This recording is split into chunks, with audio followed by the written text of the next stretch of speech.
সামাজিক মাধ্যমে আলোচনার কেন্দ্রবিন্দুতে উঠে এসেছে জাইমা রহমানের একটি ডান্স ভিডিও। মুহূর্তেই ভিডিওটি ভাইরাল হয়ে পড়ে ফেসবুক, টিকটক সহ বিভিন্ন প্ল্যাটফর্মে। ভাইরাল হওয়া ভিডিওতে দেখা যায় একটি নাইট ক্লাবে বলিউডের রণবীর সিং ও সারা আলী খানের জনপ্রিয় গান আঁখ মারে এর তালে নাচছেন জাইমা রহমান। ভিডিওটি প্রকাশের পরপরই সামাজিক মাধ্যমে শুরু হয় ব্যাপক আলোচনা ও মিশ্র প্রতিক্রিয়া।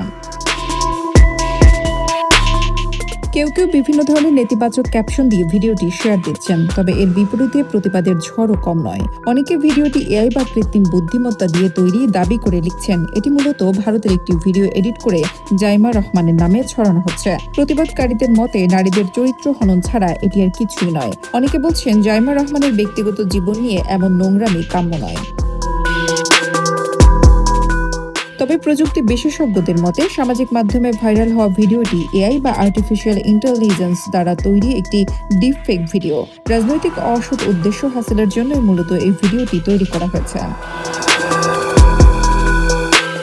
বিতর্কিত ভিডিওতে দেখা যাচ্ছে নাইট ক্লাবের রঙিন আলোয় ডান্স ফ্লোর মাতাচ্ছেন এক তরুণী, যার মুখাবয়ব অনেকটা জাইমা রহমানের মতো। কিন্তু নিবিড় পর্যবেক্ষণে দেখা যায় প্রযুক্তির সাহায্যে মূল ভিডিওর উপর জাইমা রহমানের মুখ বসিয়ে দেওয়া হয়েছে, মূলত জনমনে বিভ্রান্তি ছড়াতে এবং একটি বিশেষ রাজনৈতিক পরিবারকে হেয় করতেই এই কৌশল অবলম্বন করা হয়েছে বলে মনে করছেন বিশ্লেষকরা।